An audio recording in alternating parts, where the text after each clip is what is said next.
Soyez bénis, peuple de Dieu, dans le précieux nom de notre Seigneur Jésus. Bienvenue à ce programme de l'éducation de la parole de Dieu. Et j'espère que le Seigneur te fait beaucoup de bien à travers ce programme. Et je pense que ce module de la droiture, la justice de Dieu que nous sommes en train de parcourir maintenant te fait particulièrement beaucoup de bien. Et j'espère que le Seigneur commence à te révéler, à se révéler à toi. Amen. À travers des songes, à travers des visions. Et je vois le Seigneur te transformer de tous côtés. Ce programme a été institué par le Seigneur Jésus. Amen. Pour la transformation de plusieurs, pour des guérisons, pour des délivrances, pour des percées de tous côtés. Amen. Donc pendant que tu viens totalement, amen, vidé de toute forme d'orgueil. Amen. Viens et simplement, amen, et humblement à ce programme-là, en espérant recevoir quelque chose du Seigneur. Et tu vas voir comment le Seigneur, il va te bénir, il va te transformer à travers ce programme. Amen. Il dit c'est de la bouche de ceux qui sont à la mamelle. Amen. Qu'il a confondu les sages de ce monde. Et généralement, Dieu, il utilise les choses viles. Amen. Et Dieu, il n'utilise pas des personnes qui sont déjà qualifiées. C'est des personnes de rien du tout. Amen. Comme nous, que le Seigneur, il utilise pour faire son œuvre. Donc pendant que tu viens, et vide-toi de toute considération, vide-toi de tout orgueil et viens humblement pour vouloir apprendre, viens humblement pour espérer, donc recevoir une touche de Dieu. Et tu vas voir, tu ne repartiras pas tel que tu es arrivé.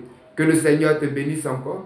Dans ce module droiture et justice de Dieu, nous avons déjà passé 2 séances et nous sommes aujourd'hui à notre 3e séance. Amen.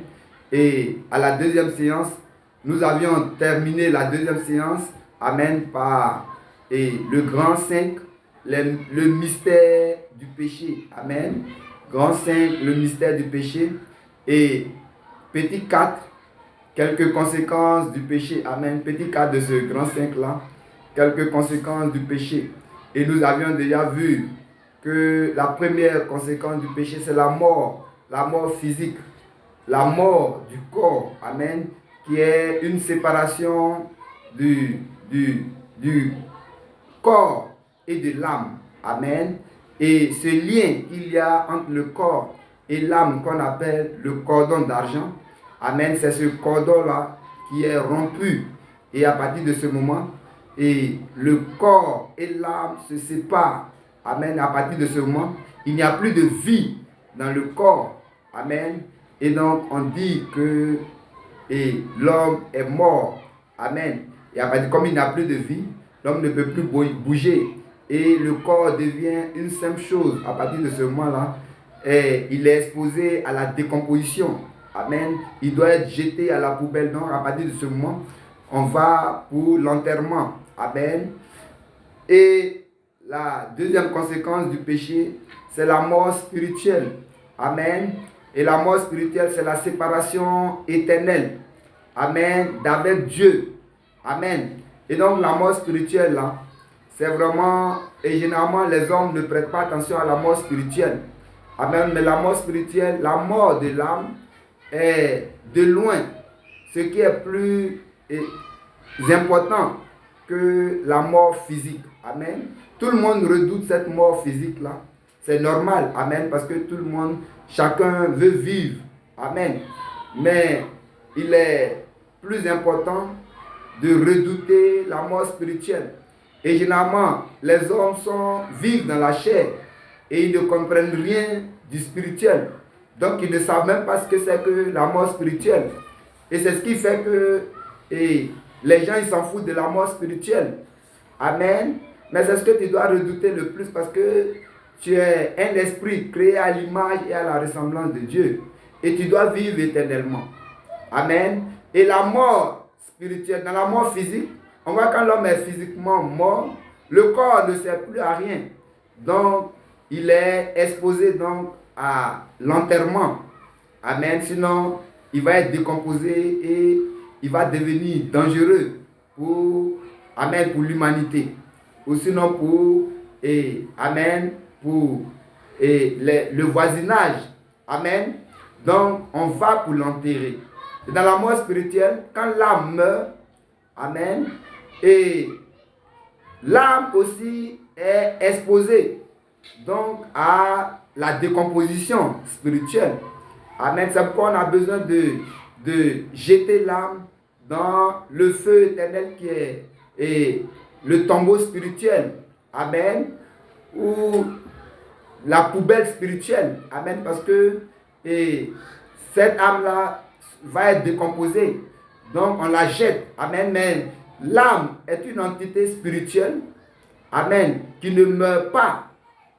Qui est éternelle. Parce que l'homme, il est créé pour vivre éternellement. Il est créé à l'image et à la ressemblance de Dieu. Amen. Donc à partir de ce moment-là, et l'âme, amen, si tu es spirituellement mort, amen, amen, ton âme, donc doit être spirituellement enterrée. Et comme on enterre spirituellement, c'est dans le feu éternel. Donc là-bas, tu vas souffrir éternellement, mais l'âme ne meurt pas. Donc tu seras dans le feu éternel. Amen. Et tu vas souffrir. Amen. De façon éternelle, sans fin. Amen. Et c'est ce qu'on doit redouter. Et pour les âmes qui vont spirituellement vivre. Amen. Qui vont rester spirituellement en vie. Amen. Ces âmes-là vont se retrouver avec le Seigneur Jésus dans le paradis céleste, dans l'éternité. Là, il n'y a plus de souffrance et il n'y a plus de mort. Amen. Et donc, c'est maintenant qu'on choisit de vivre éternellement. Comment? En acceptant simplement le Seigneur Jésus. Amen. Et en acceptant le Seigneur Jésus, en le confessant de sa bouche, amen, et qu'il est Seigneur et Sauveur de notre vie, à partir de ce moment, et en acceptant de vivre selon ses principes, à partir de ce moment, nous devenons enfants de Dieu. Nous avons la vie éternelle et nous vivons éternellement. Et même quand notre corps, quand nous allons sortir de notre corps, quand nous allons mourir physiquement, amen, notre âme va être sauvée, notre âme va éternellement vivre dans le paradis céleste. Sinon, notre âme qui est morte sera donc enterrée dans le feu éternel pour consumer éternellement. Amen. Un feu qui en réalité ne consume pas, mais qui fait souffrir et souffrir éternellement. Et il n'y a pas de possibilité d'échapper à ce feu-là et à ce jugement et à cet enterrement. Amen. Que le Seigneur te bénisse. Dans le nom de notre Seigneur Jésus. Troisième conséquence du péché. Amen. Troisième conséquence du péché, c'est la maladie. Amen. Troisième conséquence du péché, c'est la maladie.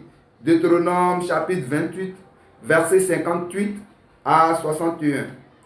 Et je lis. Si tu n'observes pas et ne mets pas en pratique toutes les paroles de cette loi écrites dans ce livre, si tu ne crains pas ce nom glorieux et redoutable de l'Éternel, ton Dieu, amen, en d'autres termes, si tu mènes une vie de péché, verset 59, l'Éternel te frappera miraculeusement, toi et ta postérité, par des plaies grandes et de longue durée, par des maladies graves et opiniâtres. Il emmènera sur toi toutes les maladies d'Égypte, devant lesquelles tu tremblais, et elles s'attacheront à toi. Et même, l'Éternel fera venir sur toi, jusqu'à ce que tu sois détruit, toutes sortes de maladies et de plaies qui ne sont point mentionnées dans le livre de cette loi. Amen. Donc voilà, si tu mènes une vie de péché, voilà les maladies qui vont s'abattre sur toi. Amen. Et même il y a des maladies qui ne sont pas mentionnées dans ce livre qui s'abattront sur toi. Et parmi ces maladies-là, il y a, amen, il y a le sida, il y a la COVID-19, coronavirus, amen, et d'autres maladies qui s'apprêtent à venir. Amen. Donc voilà. Et cinquième conséquence Quatrième conséquence maintenant du péché, c'est la honte. Amen. Genèse chapitre 3, je lis le verset 10. Il répondit, j'ai entendu ta voix dans le jardin et j'ai eu peur parce que je suis nu et je me suis caché. Amen. J'ai entendu ta voix et en réalité j'ai eu honte. Amen. Parce que je suis nu. Quand on est nu, ce n'est pas la peur, mais c'est la honte. Amen. Et donc là, j'ai eu honte parce que j'ai entendu ta voix et je me suis rendu compte que je suis nu. Amen. Mais ce n'est pas maintenant qu'il est nu. Il est nu dès le commencement. Amen. Jusqu'à maintenant. Mais jusqu'à présent, il n'était pas conscient de sa nudité. Et le péché a ouvert son esprit sur sa nudité. Amen. Donc le péché a fait qu'il s'est rendu compte. Amen. Qu'il y a quelque chose qui ne va pas. Et donc le péché ouvre nos yeux pour nous plonger dans la honte. Amen. C'est ce que le péché fait. Amen. Quand généralement tu n'es pas accoutumé à un péché. Amen. Satan va t'attirer dans ce péché. Et pendant qu'il le fait, amen, tu résistes jusqu'à ce que finalement tu tombes. Mais quand tu tombes dans le péché, tu es vraiment très mal à l'aise. Tu as honte. Amen. Et tu as honte de toi-même. Amen. C'est ce que le péché fait. Le péché nous jette dans la honte. Il nous conduit jusqu'à nous de jeter la honte sur nous. Amen. Et Proverbe chapitre 14, le verset 34. Cinquième conséquence du péché, c'est la pauvreté. Amen. Cinquième conséquence du péché, c'est la pauvreté. Amen. Et le psaume 112. Amen. Psaume 112, je lis les 3 premiers versets. Louez l'Éternel. Heureux l'homme qui craint l'Éternel, qui trouve un grand plaisir à ses commandements. Amen. Louez l'Éternel. Heureux l'homme qui fuit le péché. Amen. Qui fuit très loin du péché. Il dit sa postérité sera puissante sur la terre. La génération des hommes droits sera bénie. La génération des hommes qui fuient le péché sera bénie. Il a dans sa main bien-être et richesse. Et sa justice subsiste à jamais. Amen. Cet homme qui mène une vie de droiture et de justice de Dieu. Cet homme qui craint Amen, qui craint l'Éternel, qui fuit le péché. Cet homme-là a dans sa main, amen, bien-être et richesse. Amen. Donc, le péché, c'est ce qui nous plonge dans la pauvreté. Amen. Dieu, il avait créé l'homme à son image et à sa ressemblance. Mais bien avant, il avait déjà créé le jardin d'Éden. Et Dieu est venu mettre l'homme dans ce jardin d'Éden. Et le jardin d'Éden est l'image du repos. Le jardin d'Éden est l'image de la richesse. Et il n'y avait aucune trace de souffrance dans ce jardin-là. Le jardin d'Éden est l'image même de la richesse. Amen. Et c'est dans cette richesse-là que Dieu a plongé l'homme. Et dans laquelle l'homme baignait. Amen. Et finalement, le péché est venu s'interposer. Et quand le péché est venu, Dieu il a chassé l'homme du jardin d'Éden. Amen. Et il a dit à l'homme, c'est à la sueur de ton front que tu mangeras. C'est-à-dire, les choses seront compliquées, les choses seront difficiles pour toi désormais. Tu vas connaître la pauvreté désormais. Amen. Donc, le péché a entraîné la pauvreté. Amen. Et toute personne qui est plongée dans le péché et dans la pauvreté, on voit aujourd'hui beaucoup de personnes qui font beaucoup de sacrifices, des sacrifices humains même. Amen. Qui sacrifient même leurs enfants pour avoir certaines richesses mal acquises. Amen. Qui font vraiment beaucoup de mauvaises choses, qui ont des richesses mal acquises, que des gens voient et des gens envient. Mais en réalité, ces personnes ne sont pas riches. Amen. Ces personnes ne sont pas riches parce que ces personnes sont malheureuses. Amen. C'est en les voyant et en voyant ces richesses-là. Amen. Beaucoup de personnes sont, amen, sont frappés d'admiration. Amen. Mais si tu rentres dans leur intimité, tu vas vraiment rejeter ces richesses.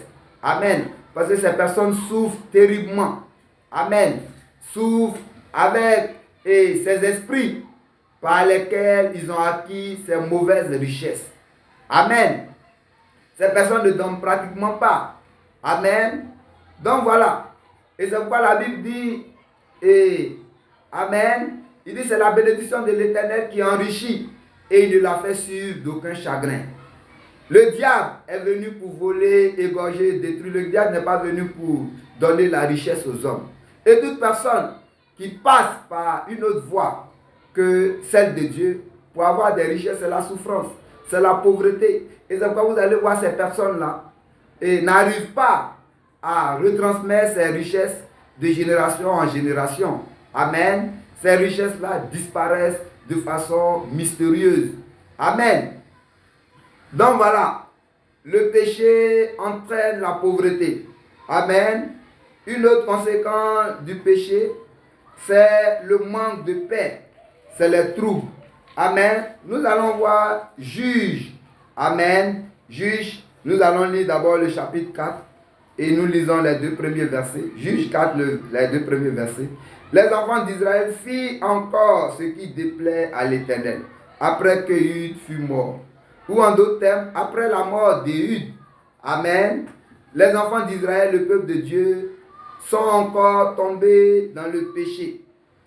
Au verset 2, et l'Éternel les vendit entre les mains de Jabin, roi de Canaan, qui régnait sur Hatzor.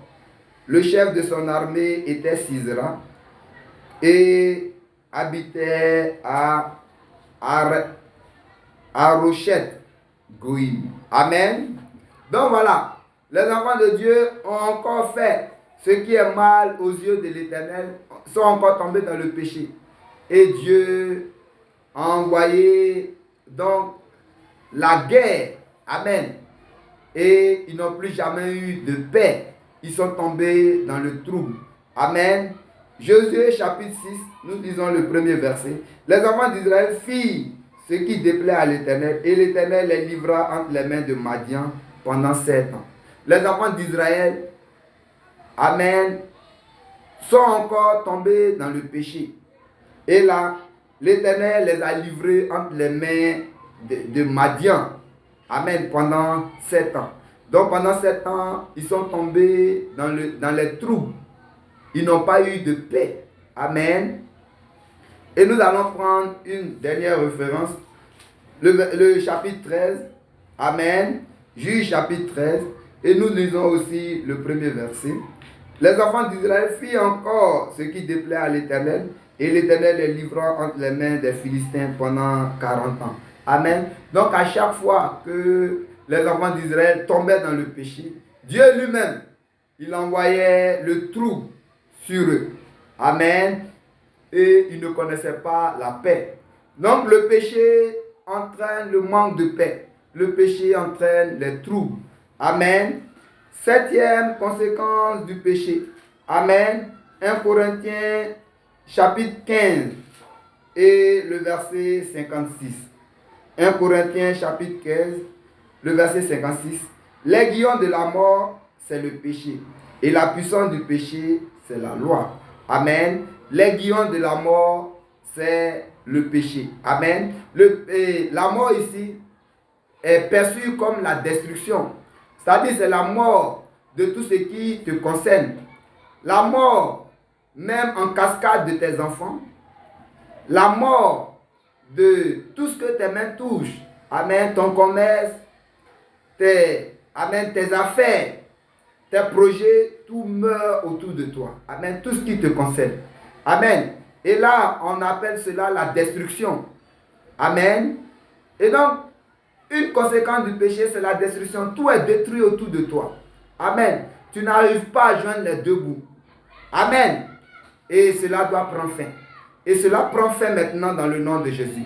Tout ce que tu as besoin, c'est de te repositionner avec le Seigneur Jésus. C'est de quitter cette vie du péché.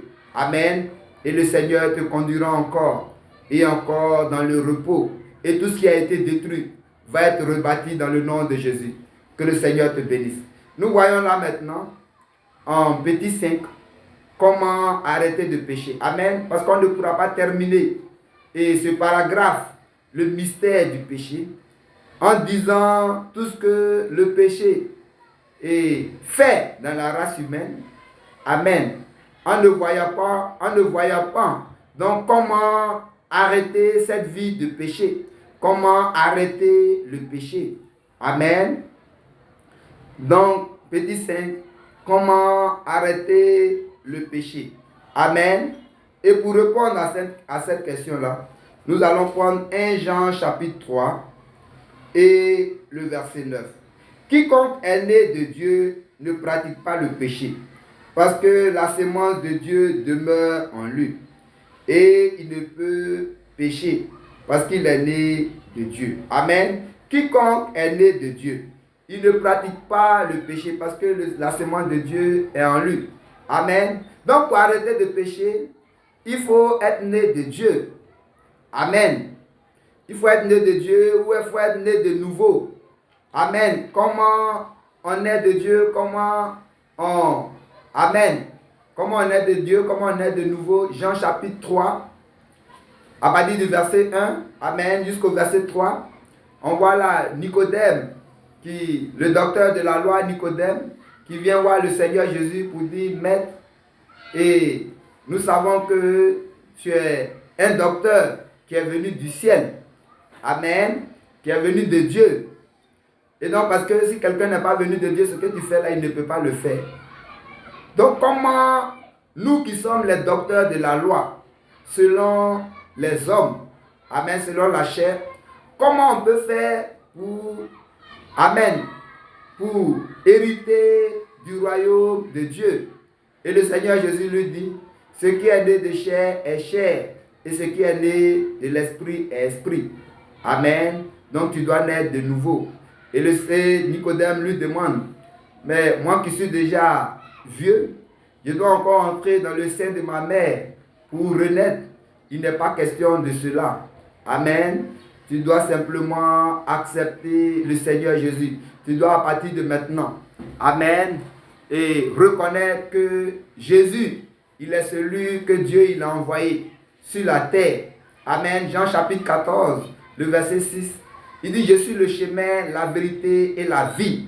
Nul ne vient au Père que par moi. Il n'y a pas autre possibilité de naître de Dieu si ce n'est que qu'en m'acceptant moi le Seigneur Jésus. Amen. Donc tu dois l'accepter dans ton cœur et tu dois ouvertement, amen, de façon publique, amen, le déclarer. Donc si tu es au milieu de nous, tu n'as pas encore accepté le Seigneur Jésus, avant de partir, rassure-toi de voir les responsables de cette église de proximité et qui te conduisent donc à déclarer de ta propre bouche, amen, que le Seigneur Jésus est ton Seigneur, que tu reconnais que Dieu l'a envoyé pour que tu sois sauvé. Amen. 2 Corinthiens chapitre 5, le verset 17 dit, si quelqu'un est en Christ, il est une nouvelle créature. Les choses anciennes sont passées, voici toutes choses sont devenues nouvelles. Amen. Donc, les choses anciennes qui ne sont rien d'autre que la vie du péché est passée. Et maintenant, voici que toutes choses sont devenues nouvelles. Amen. Donc, tu dois naître de nouveau pour arrêter la vie du péché. Deuxièmement, amen, Deutéronome chapitre 30 et le verset 19. Deutéronome 30, le verset 19. Il dit, j'en prends aujourd'hui à témoin contre vous, le ciel et la terre. J'ai mis devant toi la vie et la mort, la bénédiction et la malédiction. Choisis la vie afin que tu vives, toi et ta postérité. Amen. J'ai mis devant toi la vie et la mort, la bénédiction et la malédiction. Mais moi, Dieu, je te demande de choisir la vie. Dieu, il n'oblige jamais l'homme, amen, dans les différentes décisions à prendre. Parce qu'il nous a donné le libre arbitre pour que nous sachions nous-mêmes faire nos propres choix. Mais Dieu, il nous aide dans nos différents choix. Amen.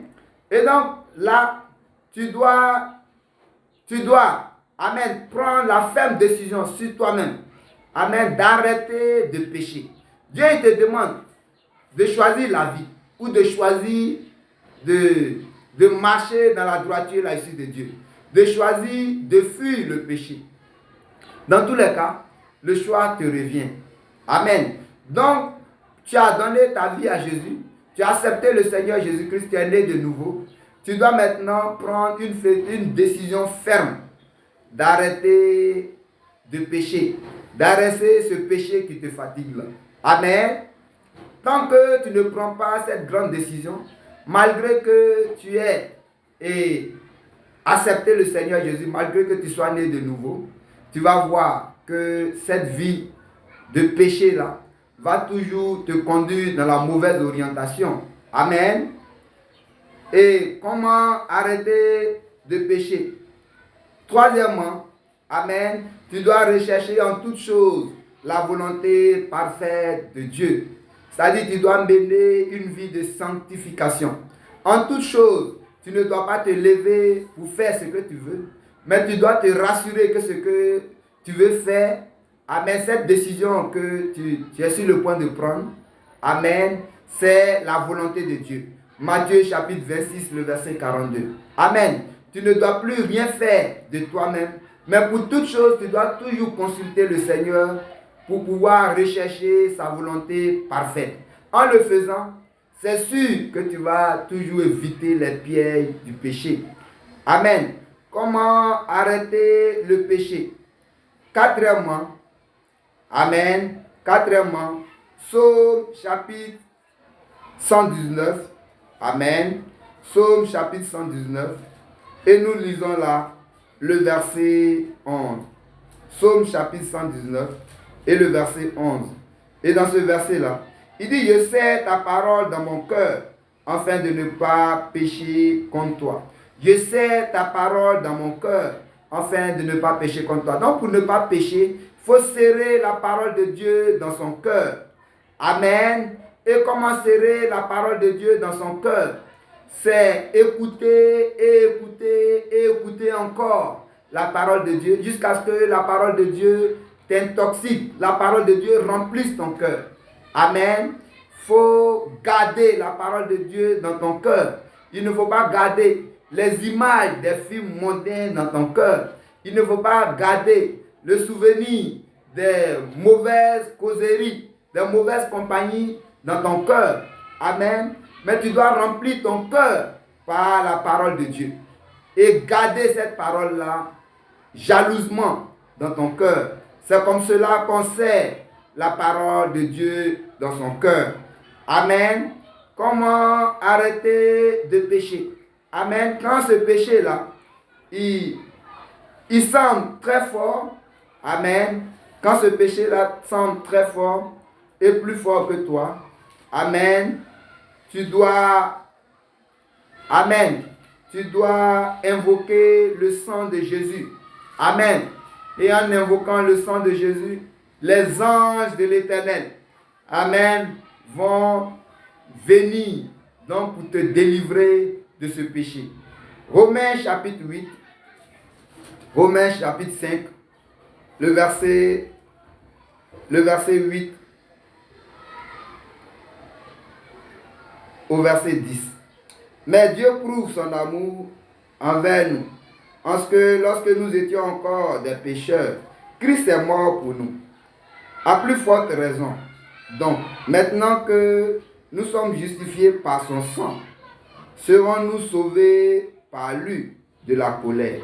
Car si, lorsque nous étions ennemis, nous avons été réconciliés avec Dieu par la mort de son Fils, à plus forte raison, étant réconciliés, serons-nous sauvés par sa vie. Amen.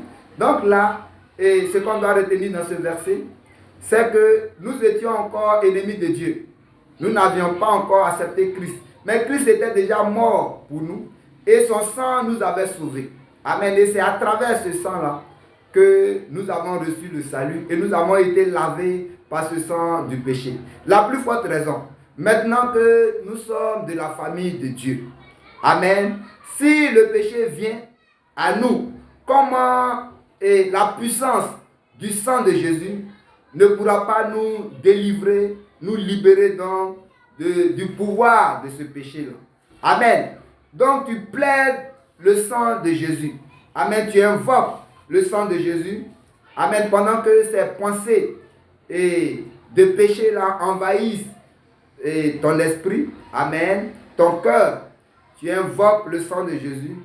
Et les anges vont venir te secourir pour te libérer. Et à chaque fois que ces pensées te reviennent, tu continues d'invoquer le sang. Si ces pensées te reviennent 1000 fois, invoque le sang 1000 fois. N'accepte pas ces péchés-là dans ton cœur. N'accepte pas ces pensées de péché dans ton cœur. Rejette-les en invoquant le sang de Jésus. Éphésiens chapitre 1, le verset 7. En lui, nous avons la rédemption par son sang, la rémission des péchés, selon la richesse de sa gloire. Amen. En Christ, nous avons, amen, la rédemption par son sang et la rémission de nos péchés. Amen. Donc c'est le sang de Jésus qui nous lave, qui nous purifie et qui, amen, qui nous rend purs au devant de Dieu. Donc à chaque fois que le péché vient devant nous, dans nos pensées, nous invoquons le sang de Jésus. Amen. Nous pouvons lire aussi